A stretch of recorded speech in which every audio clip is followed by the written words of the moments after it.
वाह, क्या आईपीओ है। वाह क्या आईपीओ है, खास पेशकश हमारी, जिसमें आईपीओ बाजार से जुड़ी हर एक छोटी बड़ी खबर का पूरा एनालिसिस 360 डिग्री व्यू आपको यहाँ पर देखने को मिलता है। कल एक आईपीओ खुला और क्या भाई साहब सब्सक्रिप्शन के आंकड़े निकल कर के आए, और जो है आज जो लिस्टिंग हालांकि जो हुई है उसमें से एक सुस्त हुई है और बाकी दो की अच्छी लिस्टिंग, चुस्त दुरुस्त लिस्टिंग देखने को मिली है। चलिए हम चलते हैं, अपने सहयोगी संदीप हमारे साथ जुड़ चुके हैं तमाम आंकड़ों को लेकर के, और साथ ही साथ अरुण जी तो हमारे साथ चर्चा में मौजूद ही हैं। तो कैसे देखें आज की लिस्टिंग को, मतलब कहीं खुशी कभी गम, कहीं गम की स्थिति देखने को मिल रही है आज? कौन सा जानना चाहेंगे पहले, खुशी वाला या गम वाला? मुस्कुरा लेते हैं थोड़ा सा, जी बता दीजिए। पहला जो है तो मुस्कुराहटे तो फिर दो हैं, दो में हाँ, खुशी दो मिली। दो दो बिल्कुल बिल्कुल। तो जो पहली खुशी है, चलिए फिर अरकादे डेवलपर से शुरू कर लेते हैं। ये एनएसई पर 175 रुपये पर लिस्ट हुआ है, 37% प्रीमियम पर लिस्टिंग हुई, क्योंकि इशू प्राइस 128 रुपये का था। और जब आईपीओ हम डिस्कस करते हुए थे तो मैंने आपको बोला भी था जो टिकट साइज़ है उसका भी काफ़ी हद तक इम्पैक्ट देखने को मिलता है। ये सबसे छोटा टिकट साइज़ था, तीनों एक साथ खुले थे, तीनों एक साथ लिस्ट हुए हैं, और इसका सबसे छोटा आप देख रहे हैं जो प्राइस बैंड है उसका भी इम्पैक्ट कहीं ना कहीं यहाँ पे देखने को मिल रहा है। तो इन्होंने 410 करोड़ रुपए जुटाए हैं इस इशू के जरिए। भरा भी अच्छा था ये इशू, 113 गुना से ज़्यादा सब्सक्राइब होता हुआ देखा था। उसी का जो इम्पैक्ट है हम देख रहे हैं कि अरकादे डेवलपर्स के शेयर में साफ तौर पे देखने को मिला भी। हालांकि जब लिस्टिंग हुई 175 रुपये पे खुला, उसके बाद 190 तक भी ये शेयर गया था। उसके बाद अब थोड़ी सी प्रॉफिट बुकिंग हो रही है, 171 रुपये के आसपास फिलहाल कारोबार हो रहा है, यानी कि 175 जहाँ पे खुला था वहाँ से थोड़ा सा नीचे हुआ। लेकिन हाँ, ये ज़रूर है लिस्टिंग अच्छी हुई, लोगों को लिस्टिंग पे पैसा बना, और उसके बाद थोड़ा रुकने के बाद भी अगर किसी ने निकाला होगा तो अच्छे खासे गेंस उनको यहाँ पे मिलते हुए दिखे हैं। अच्छे खासे गेन मिलते हुए यहाँ पर दिखाई दिए। लेकिन बड़ा सवाल ये कि जो लोग अभी तक होल्ड कर रहे हैं उन्हें क्या करना चाहिए। सर, बड़ी संख्या में कार्यक्रम के दौरान ही काफ़ी लोगों के सवाल आए थे, अभी भी होल्ड कर रहे हैं। जैसे अपर सर्किट जी का आया है, अरकादे डेवलपर्स में क्या फ्रेश एंट्री कर सकते हैं, एक ये सवाल ये है। एक ये है कि अभी मैंने होल्ड करके रखा हुआ है तो उसको क्या अभी बेच दें या नहीं बेचें। तो अरकादे से शुरुआत करते हैं सर, कैसे क्या सलाह रहेगी आपकी अरकादे डेवलपर्स को लेकर के? देखिए विपुल जी, मुझे लग रहा है होल्ड कर सकते हैं, कोई दिक्कत नहीं है। रियल्टी स्टॉक्स ओवरऑल या कंस्ट्रक्शन रियल्टी स्पेस आने वाले दिनों में भी काफी अच्छा करेगा। जैसे कि मैंने ऑलरेडी कहा, नेक्स्ट 3 से 4 महीने काफी कंजम्पशन बूस्ट आपको देखने को मिल सकता है, चाहे वो ज्वेलरी सेगमेंट में रहे, हाउसिंग सेगमेंट में रहे, किसी भी सेगमेंट में देखें तो ये 3 से 4 महीने काफी अच्छे रहने चाहिए। तो यहाँ से भी मुझे लग रहा है मोमेंटम बन सकता है, क्योंकि छोटा टिकट साइज का भी आप कह सकते हैं काउंटर भी है। सेकेंडली लिस्टिंग गेन्स भी अच्छा बताया, सब्सक्रिप्शन भी अच्छे देखने को मिले। तो जिन किसी ने भी पर्टिकुलर लिस्टिंग के लिए लिया है तो उनके लिए तो कोई दूसरी राय है नहीं, उनके लिए तो प्रॉफिट बुक करने की राय है। पर जिन किसी ने भी अगर 6 से 9 महीने का भी व्यू है तो डेफिनेटली पोर्टफोलियो में बने रह सकता है। और सर, जो लोग अभी लेना चाह रहे हैं उनके लिए क्या सलाह रहेगी, कौन सा लेवल आप कंफर्टेबल होंगे जहां पर आपको लगता है फ्रेश एंट्री भी की जा सकती है, जिन लोगों को आईपीओ में नहीं मिले पैसे? माफ कीजिएगा। यूजुअली यही होता है, लिस्टिंग एक अच्छी लिस्टिंग के बाद 2 से 3 दिन स्टॉक ठंडा होता है। ठंडा होने का मेरा मतलब है 7 से 10% थोड़ी बहुत गिरावट जरूर देखने को मिलती है। अगर वही चीज इस स्टॉक में देखने को मिलती है तो वहां पे एंट्री जरूर करके चल सकते हैं। तो यहाँ से भी अगर 8 से 10% नीचे मिलता है तो वहां पे एक अच्छा एंट्री लेवल स्टॉक में देखने को मिल सकता है। ठीक सर, तो ये राय फिलहाल निकल करके आती हुई। इस बीच से आप लोगों की भी अगर आईपीओ बाजार को लेकर के कुछ एक सवाल है तो इसी सेगमेंट के अंदर जो है आप बिल्कुल आप पूछ सकते हैं। कोशिश करेंगे हम कुछ एक सवालों को जो है कार्यक्रम में शामिल करें। लेकिन इस बीच जो है कहते हैं कि अंत भला तो सब भला, तो आखिरी वाला खुशी वाला बचा के रखते हैं जरा, जहाँ पर ताकि कार्यक्रम जब समाप्त हो तो थोड़ा सा मतलब हंसते मुस्कुराते हम लोग जाएं। अच्छा है। जी, तो आज जो है देखा, हालांकि कल हम लोग बातचीत कर ही रहे थे कि थोड़ी सी सुस्त लिस्टिंग की उम्मीद थी, लेकिन बिल्कुल फ्लैट रहेगी ये नहीं सोचा था। बिल्कुल किसी ने सोचा नहीं था, क्योंकि आप सब्सक्रिप्शन के आंकड़े देखिए, ऐसा लग रहा था कि बाकी दोनों के मुकाबले प्रीमियम भले ही कम मिलेगा, थोड़ी लिस्टिंग ठंडी होगी, लेकिन इस तरह से मायूस कर देगा, निराश कर देगा, ऐसा किसी ने नहीं सोचा था। 172 रुपये का प्राइस बैंड था, इशू प्राइस था, और उसके सामने आप देखिए 171 रुपये पर लिस्ट हुआ, यानी कि आधे % के आसपास के डिस्काउंट पर लिस्टिंग हुई। डिस्काउंट पर तो शायद ही कोई सोच के चल रहा था, कम पैसा बनेगा या ठंडी होगी लिस्टिंग, ये हर कोई मान के चल रहा था, लेकिन डिस्काउंट हो जाएगा वो भी ऐसे बाजार में जब बाजार रिकॉर्ड हाई लगा रहा है, तो थोड़ा सा निराशाजनक है। 493 करोड़ रुपए का इशू था, करीब 32 गुना के आसपास ये सब्सक्राइब हुआ था। QIBs भी आ गए थे लास्ट दिन, लेकिन उसके बावजूद भी बाद में बाइंग इंटरेस्ट नहीं देखने को मिला, क्योंकि आप देखिए 171 पे खुला, उसके बाद 177 तक गया, थोड़ा सा हरा निशान इसने दिखाया। लेकिन अभी अगर आप देखेंगे तो 5% आपको नीचे नजर आएगा, 162 रुपये 71 पैसे मुझे NSE पर इसका प्राइस दिख रहा है। यानी कि जिन लोगों ने 177 के आसपास देखा, थोड़ा सा ऊपर गया, उन्होंने अपनी होप छोड़ दी, थोड़ा सा पैसा मिला, लेके निकल रहे हैं लोग। इसीलिए आप देखिए स्क्रीन पर आपको प्रेशर नजर आएगा। प्रेशर नज़र आ रहा है, बात सही है वेस्टर्न करियर पे। अरुण सर क्या करें, मतलब नुकसान तो कुछ लोगों ने बुक कर लिया, कुछ लोग वेट कर रहे हैं कि हो सकता है वापसी हो जाए शेयर की, लेकिन जो लोग होल्ड कर रहे हैं उनके लिए क्या होल्ड करना सही रहेगा? और दूसरा वही सवाल, क्या फ्रेश एंट्री करने के लिए ये लेवल सही है? अगर लिस्टिंग जो है वो इतनी सुस्त रही है तो क्या फ्रेश एंट्री के लिए जगह है यहाँ पर? देखिए विपुल जी, एग्जैक्टली जरूर जिस हिसाब से सब्सक्रिप्शन देखने को मिले हैं 32-33 गुना ये ओवरऑल सब्सक्रिप्शन हुआ था, तो ऐसी लिस्टिंग की एक्सपेक्टेशन नहीं थी। और 163 के आसपास चल रहा है, 117 के 1 के आसपास की लिस्टिंग थी, तो मुझे लग रहा है एक बाउंस बैक जरूर आना चाहिए किसी भी वजह से। मुझे लग रहा है ऐसी लिस्टिंग की एक्सपेक्टेशन नहीं थी। तो अगर किसी ने भी अगर ले रखा है या फिर जिनके पास भी अलॉटमेंट आया, तो मुझे लग रहा है एक बार का होल्ड करें। मुझे लग रहा है एक बाउंस जरूर आना चाहिए स्टॉक में। अगर किसी को फ्रेश बाई करना है तो 160 के नीचे 155 160 के आसपास मिलता है, तो वहां पे भी एक बार एंट्री करके चल सकते हैं। मुझे लग रहा है एक लिस्टिंग जिस हिसाब से होनी थी उस हिसाब से हुई नहीं है। हो सकता है आने वाले दिनों में थोड़ा कैचअप देखने को मिले और वापस एक मोमेंटम बन सकता है। तो जिनकी इसके पास भी अलॉटमेंट आया है, एटलीस्ट 1 से 2 महीना अगर होल्ड कर सकते हैं तो करंट लेवल से होल्ड करके चले। मुझे लग रहा है एक बाउंस बैक इस स्टॉक में जरूर थोड़ा बहुत देखने को मिल सकता है। बाउंस बैक थोड़ा बहुत ज़रूर देखने को मिल सकता है, ये वेस्टर्न करियर पे राय निकल करके आ रही है। और आज की तीसरी कंपनी जो लिस्ट हुई है वहाँ पर भी हमने देखा कि अच्छी लिस्टिंग कह सकते हैं। संदीप बताइए किस तरह की लिस्टिंग देखने को मिली है? लिस्टिंग अच्छी हुई है यहाँ पे। अगर आप नॉर्दर्न आर्क कैपिटल की बात करेंगे, क्योंकि 33% प्रीमियम पे लिस्टिंग हुई है, 350 रुपये पर NSE के मैं प्राइस आपको बता रहा हूँ। इसकी शुरुआत हुई है, तो आप कह सकते हैं कि 263 रुपये का इशू प्राइस था, तो उससे 33% प्रीमियम पर यहाँ पे लिस्टिंग हुई है। इस इशू के जरिए इन्होंने 777 करोड़ रुपए जुटाए हैं और 117 गुना के आसपास ये IPO सब्सक्राइब हुआ था। हालांकि यहाँ पे भी नंबर्स तो ऐसे लग रहे थे, ग्रे मार्केट प्रीमियम इंडिकेट कर रहा था कि शायद यहाँ से और भी ऊपर की गुंजाइश थी लिस्टिंग अच्छी होने की, लेकिन शायद सेकेंडरी मार्केट में लोगों का रुझान ज़्यादा है, कोई ज़्यादा फॉलोअप बाइंग इंटरेस्ट नहीं देखने को मिला। क्योंकि आप देखिए 350 रुपये पे ये शेयर खुला और NSE का मैं चार्ट आपके सामने रखने की कोशिश करता हूँ, जहाँ खुला वहीं पर आप देखिए टॉप बन गया और उसके बाद अब इसमें 317 318 के आसपास के लेवल्स हैं, यानी कि जहां खुला है वहां से करीब करीब 9% की गिरावट आपको नजर आएगी। तो इसमें भी जहां पे खुल गया वहीं टॉप बन गया और वहां पे मुनाफा वसूली हावी हो गई।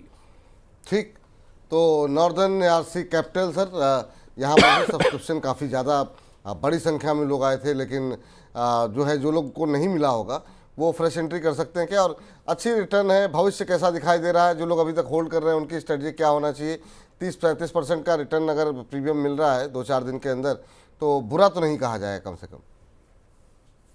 देखिए विपुल जी, अगर लॉन्ग टर्म नजरिया है तो कोई दिक्कत नहीं है, होल्ड करके चल सकते हैं, पर नई खरीदारी की सलाह नहीं है। थोड़ा वेट कर ले, क्योंकि NBFC स्पेस में थोड़ी बहुत आप कह सकते हैं पॉजिटिवनेस इसलिए है क्योंकि रेट कट की बातें चल रही है और काफी रेस्ट्रिक्शंस भी रेगुलेटर की तरफ से आते हुए नजर आ रहे हैं, तो वो एक चीज जरूर देखने को मिलेगी। पर मुझे लग रहा है जिनकी अगर 6 से 9 महीने का व्यू है और किसी ने उसके लिए अप्लाई किया है तो कोई दिक्कत नहीं है, होल्ड करके चले। पर नई खरीदारी की सलाह नहीं है, क्योंकि ऑलरेडी 30-40% ऊपर स्टॉक लिस्टिंग के बाद खुला है, थोड़ा बहुत नीचे भी जरूर आया है, 30% के आसपास अभी चल रहा है। तो नई खरीदारी की सलाह तो नहीं है विपुल जी। अगर कोई लंबा होल्ड करना चाहता है तो उसमें कोई दिक्कत नहीं है, होल्ड करके चल सकते हैं। और अगर किसी ने प्योरली लिस्टिंग गेन के लिए लिया है तो उनके लिए तो दूसरी राय है नहीं, प्रॉफिट बुक करके निकल जाए। पर अगर 6 से 9 महीने का किसी का व्यू है तो अगर किसी को अलॉटमेंट आया तो कोई दिक्कत नहीं है, उसको होल्ड करके चल सकते हैं। ठीक सर, इस बीच जो है कुछ एक सवाल फटाफट ले लेते हैं। वंशिका चिटवानी जी करें, Radhe Radhe sir. Bajaj housing finance के IPO उन्होंने, अच्छा IPO में लिया नहीं है, उसमें फ्रेश एंट्री करना चाह रहे हैं, लेकिन जब कार्यक्रम चल रहा था बहुत लोग अभी बजाज हाउसिंग फाइनेंस को होल्ड करके चल रहे हैं सर, उनके लिए जो है क्या राय रहेगी? जो कि इस सेगमेंट को हम अलग से अपलोड करते हैं, तो मैं चाहूँगा कि इस पर आप अलग से टिप्पणी कर दें, क्योंकि पिछले जो है सेगमेंट में आप इस पर टिप्पणी कर चुके हैं, लेकिन बजाज हाउसिंग फाइनेंस पर क्या करना चाहिए? देखिए विपुल जी, ऑलरेडी ये स्टॉक लिस्टिंग के बाद बड़े गेन्स दिखा चुका है, मोमेंटम थोड़ा फिजल आउट है। कोई दिक्कत नहीं है, अगर थोड़ा बहुत टाइम देंगे तो मुझे लग रहा है वापस मोमेंटम जरूर आएगा। थोड़ा साइडवेज रह सकता है, क्योंकि यूजुअली यही होता है IPO में एक लिस्टिंग के बाद थोड़ा बहुत यूफोरिया दिखता है, अगेन स्टॉक थोड़ा ठंडा होता हुआ नजर आता है, वही चीज इसमें भी देखने को मिल रही है। पर अच्छी क्वालिटी कंपनी है तो इसलिए कोई दिक्कत नहीं है, वापस से स्टॉक मुझे लग रहा है 170-80 तक के लेवल्स वापस दिखा सकता है। तो जिस किसी के पास भी है, अगर थोड़ा टाइम दे सकते हैं तो होल्ड करके चले। मुझे लग रहा है एक अच्छा स्टॉक है, पोर्टफोलियो में रख सकते हैं, तो कोई दिक्कत वाली बात नहीं है। 170-180 तक के वापस लेवल्स मुझे लग रहा है देखने को मिल सकते हैं। ठीक, तो ये रहा है फिलहाल यहाँ पर निकल करके आती हुई बजाज फाइनेंस को लेकर के। इन सब के बीच में कल से जो है कल से ही शायद एक नया आईपीओ भी खुल रहा है, उस पर बारे में भी बात करेंगे। लेकिन सर, आईपीओ बाज़ार के अंदर क्या जिस तरीके से हलचल देखने को मिली है, क्या आपको ये डर लग रहा है कि यहाँ पर कोई बबल बन रहा है? पहले संदीप से पूछ लेते हैं। संदीप, आपका क्या मानना है कि ये जो बैक टू बैक आईपीओ की झड़ी लगी हुई है, का बड़ी बड़ी कंपनियां, एनटीपीसी को आपने सुन ही लिया, ग्रीन के बारे में स्थिति स्पष्ट हो गई है, और भी बहुत सारे बड़े नाम जो है वो चर्चा में हैं, तो क्या लग रहा है, कारण क्या है? और फिलहाल ये कहीं बबल का खतरा तो नहीं है? कारण आप देखिए सेकेंडरी मार्केट की, आप देखिए जिस तरह की यूफोरिया वाली स्थिति है, जिस तरह से रिकॉर्ड हाइज बनते हुए दिख रहे हैं, तो उस यूफोरिया का जो फायदा है वो ज़्यादातर कंपनियां लेना चाहती हैं। क्योंकि आप देखिए मार्केट के वैल्यूएशन, हर कोई बात कर ही रहा है वैल्यूएशंस की, तो जब मार्केट के वैल्यूएशन इतने हाई हैं तो आपका जो शेयर है या आप जो भी शेयर बेचना चाहते हैं, अगर वो हाई वैल्यूएशन पे बिकेंगे तो जाहिर सी बात है आपके पास पैसे ज़्यादा आते हुए दिखेंगे। और अगर ऐसे बाज़ार में अगर आप लिस्टिंग करवाते हैं तो जाहिर सी बात है फिर अगर प्रीमियम पे लिस्टिंग होती है, लोग खुश होते हैं उससे, तो ये भी एक अच्छी बात है कि लोगों को भी पैसा कमाने का मौका मिलता है। तो ये जो जिस तरह का सिनेरियो है फिलहाल सेकेंडरी मार्केट का, उसको भांपते हुए या उसको ध्यान में रखते हुए ज़्यादातर कंपनियां ये कोशिश में हैं कि इस अच्छे सेंटिमेंट का फ़ायदा लेते हुए अपने शेयरों को भी लिस्ट करा लिया जाए। जी, चलिए, तो ये रहा है फिलहाल यहाँ पर इस पर निकल करके आती हुई। सर, कल से एक नया आईपीओ खुल रहा है, अगर आपने ट्रैक किया हो तो मैं चाहूँगा एक छोटी सी टिप्पणी हो जाए, बाकी कल तो हम इसका विश्लेषण करेंगे ही। संदीप, आपके पास कुछ जानकारी है कि आप कुछ लेकर के आए हैं आज? हाँ, या कल ही चर्चा करेंगे? जो कल खुला है आईपीओ उसके बारे में बता सकता हूँ, आप बोले तो। जी जी, बिल्कुल बिल्कुल बिल्कुल। मनवा फाइनेंस, जिसको कल ही हमने देखा था कि पहले दिन ही 23.5 गुना के आसपास बोलियां मिली थी, इसका प्राइस बैंड भी देखिए, आपको अट्रैक्टिव नजर आएगा। 114 से 120 रुपए है। 23 से 25 तारीख तक ये खुलेगा, यानी कि कल बंद हो जाएगा। ये कल ही खुला था और 150 करोड़ रुपए के आसपास का ये इशू है, छोटा इशू साइज है। और आप देखें फ्रेश इशू है, कंपनी के पास पूरी रकम जाती हुई नजर आएगी। और कल के नंबर 23.5 गुना थे, 11 बजे के नंबर्स आप देखेंगे तो 35.5 गुना है। लेकिन अगर आप लेटेस्ट नंबर देखेंगे तो आपको 50 गुना का जो आंकड़ा है वो भी पार होता हुआ नजर आ रहा है, क्योंकि लेटेस्ट नंबर मेरे सामने है 53 गुना के आसपास ये सब्सक्राइब हो चुका है, जिसमें QIB भी आप देखिए पहले दिन से ही यहाँ पे एक्टिव है, 2 गुना भर गया था कल भी, अभी 3.5 गुना है। NII तो देखिए 100 गुना से ज़्यादा भर चुका है, 113 गुना सब्सक्राइब हो चुका है। और रिटेल भी पीछे नहीं है, पहले दिन 27 गुना, और अब तक आप देखेंगे 55 गुना से ज़्यादा रिटेल साइड से भी बोलियां आ चुकी हैं। तो बहुत ज़्यादा उत्साह है इस आईपीओ को लेकर। लेकिन हाँ, जो ग्रे मार्केट का प्रीमियम है वो वैसा नहीं नज़र आ रहा है। 120 रुपये अगर यहाँ पे बुक बनती है तो 64 रुपये के आसपास आपको बनेंगे, यानी कि 50-55% के आसपास की आपकी प्रीमियम बन जाएगी लिस्टिंग अगर इन्हीं भाव के आसपास होती है तो। चलिए, तो अभी की स्थिति के अनुसार से जो अगर देखा जाए तो आपको 50% के आसपास का जो है वो प्रीमियम मिल सकता है मनवा फाइनेंस के अंदर। लेकिन सब्सक्रिप्शन के आंकड़े काफ़ी ज़्यादा बढ़ते हुए काफ़ी तेज़ी के साथ, अभी आखिरी दिन बाकी है, तो आखिरी दिन मुझे लगता है कि कहाँ तक जाएगा संदीप? मुझे लग रहा है ये भी क्या 70-80 गुने से ज़्यादा का लेवल क्रॉस होगा क्या यहाँ पे? मतलब आप देखिए, मुझे PN गाडगिल याद है, मुझे अभी भी याद है 11-12 गुना के आसपास हम देख रहे थे कि दूसरे दिन था, और लास्ट डे वो 59 टाइम्स हो गया था। तो उस लिहाज से पहले ही दिन, मतलब किसी भी आई को मुझे याद नहीं कि पहले दिन 23.5 गुना पहले ही दिन हो गया हो। पहले 1 घंटे में भर जाना, पहले 2 घंटे में भर जाना, बहुत ज़्यादा उत्साह होना, वो समझ आता है। लेकिन पहले दिन 23.5 गुना, मुझे लगता है कम से कम 150-200 गुना जाना चाहिए ये।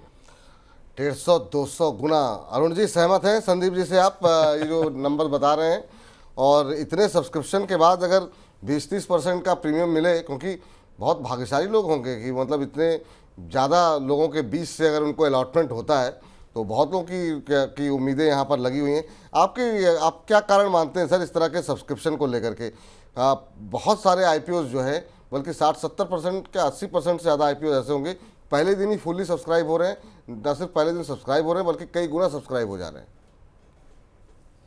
देखिए विपुल जी, संदीप जी का एनालिसिस एकदम सटीक रहता है। तो वैसे ये भी इन्होंने एकदम सही कहा है कि ये जब पहले दिन ही 25-26 गुना हो चुका है, तो यूजुअली जो बड़े QIB इन्वेस्टर्स होते हैं वो इंटरेस्ट कैलकुलेशंस के हिसाब से भी लास्ट डे अपना एप्लीकेशन डालते हैं, क्योंकि उनका एक बड़ा कैलकुलेशन होता है हर दिन का। तो वहां पे अगर बड़ा सब्सक्रिप्शन आएगा तो जरूर ये 100 गुना के पार जरूर निकलता हुआ नजर आएगा। तो उन्होंने एकदम सटीक कहा है, 100 गुना के पार जरूर जा सकता है। अगेन विपुल जी, आपने क्वेश्चन पूछा था कि इतने आईपीओ आने का रीजन क्या है, तो क्लियरली रीजन यही है, जब जो चीज मोमेंटम में है उस चीज का फायदा उठाना चाहिए। अभी इक्विटी मार्केट चल रहा है, इक्विटी मार्केट में पैसा आ रहा है और सभी लोग पैसा देने के लिए तैयार है। तो जिस किसी कंपनी को भी पैसा जुटाना है या जिस किसी कंपनी को भी कंपनी लिस्ट करवानी है, तो एग्जैक्टली गोल्डन टाइम है, चाहे वो बड़ी कंपनी रहे, छोटी कंपनी रहे, एसएमई की कंपनी रहे, सभी लोग अपनी कंपनीज को या तो लिस्ट करा रहे हैं या पैसा जुटा रहे हैं पब्लिक की तरफ से। तो ऐसा नहीं है कि सभी यूफोरिया है तो सभी कंपनीज अच्छी नहीं है, काफी अच्छी अच्छी कंपनीज के आईपीओ आना बाकी है। ऑलरेडी एचडीबी फाइनेंशियल की बात चल रही है, एनएससी का आईपीओ आना बाकी है, एनटीपीसी ग्रीन का आईपीओ आना बाकी है, इवन हीरो मोटोकॉर्प की जो फाइनेंशियल आर्म है उसका आईपीओ आना बाकी है। तो काफी अच्छे अच्छे आईपीओ आने वाले दिनों में शेड्यूल्ड है। स्विगी का आईपीओ भी मुझे लग रहा है जल्दी आता हुआ नजर आएगा। तो ऐसा नहीं है कि यूफोरिया में सभी चीजें नेगेटिव है, अच्छी कंपनीज भी लिस्ट हो रही है, पर क्लियरली ध्यान रखना है इन्वेस्टर्स को एसएमई सेगमेंट में। एसएमई सेगमेंट में अगर आप निवेश कर रहे हैं, नो डाउट पैसा जरूर बन रहा है, पर जरूर ध्यान रखें कि कभी भी रेगुलेशंस आ सकते हैं और रेगुलेशंस के हिसाब से दिक्कत कंपनीज में हो सकती है। तो जिन किसी ने भी एसएमई में निवेश किया है तो रेगुलेशंस और कंपनीज पर जरूर ध्यान रखें जो भी वो निवेश कर रहे हैं। मेन बोर्ड के आईपीओज में इतनी दिक्कत नहीं है, मेन बोर्ड के आईपीओज में रेगुलेशंस काफी टाइट है और वहां पे मुझे लग रहा है कोई बड़ी दिक्कत वाली बात नहीं रहेगी। तो वैल्यूएशंस का चक्कर जरूर है, पर जब तक लिक्विडिटी मार्केट में है तो वैल्यूएशंस फिलहाल कोई देख नहीं रहा। बुल रन की यही खासियत है, वैल्यूएशंस भी ऊपर रहते हैं और मार्केट भी ऊपर रहता है। चलिए, तो चलिए अब वैल्यूएशन को की जो है वैल्यूएशन भी हाई रहती है, मार्केट भी हाई रहता है। बहुत बहुत शुक्रिया संदीप आपकी इस चर्चा में। एक चीज और बोलना चाहूंगा, बिल्कुल, लोगों के पास ना पैसा बहुत बचा हुआ है। अब बोलेंगे कैसे, क्योंकि 3 आईपीओ जिनको नहीं अलॉट हुआ, जिनके हो भी गया, अलॉटमेंट हो भी गया, पैसा बन गया, जिन्होंने निकाल भी लिया, हर कोई वेट कर रहा है अब किस में लगाएं। देखिए एक समय पहले 3 आईपीओ खुले हुए थे, अब तीनों का पैसा आपको एक ही में लगाने का मौका मिल रहा है। तो आप समझ सकते हैं पहले दिन इतना जो उत्साह है, शायद उसका एक कारण ये भी आप समझ सकते हैं। नहीं, बात तो आपकी सही है, लेकिन लोगों को इतना पैसा मिल कहाँ से रहा है, हमको क्यों नहीं मिल रहा है? यही बात सही है। इसी बात के साथ अब आज के कार्यक्रम को, आज के सेगमेंट को, खाली सेगमेंट को जो है अब समाप्त करने का वक्त हो गया है।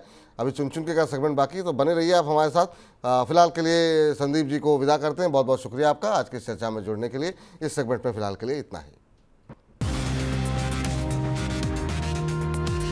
वाह, क्या आईपीओ है। शेयरों पर एचडीएफसी स्काई के इन हाउस एक्सपर्ट्स की राय जानने के लिए अभी डाउनलोड करें एचडीएफसी स्काई ऐप, जहां पर आप शेयरों पर रिकमेंडेशंस भी ले सकते हैं। ऐप डाउनलोड करने के लिए स्क्रीन पर दिए क्यूआर कोड को स्कैन करें।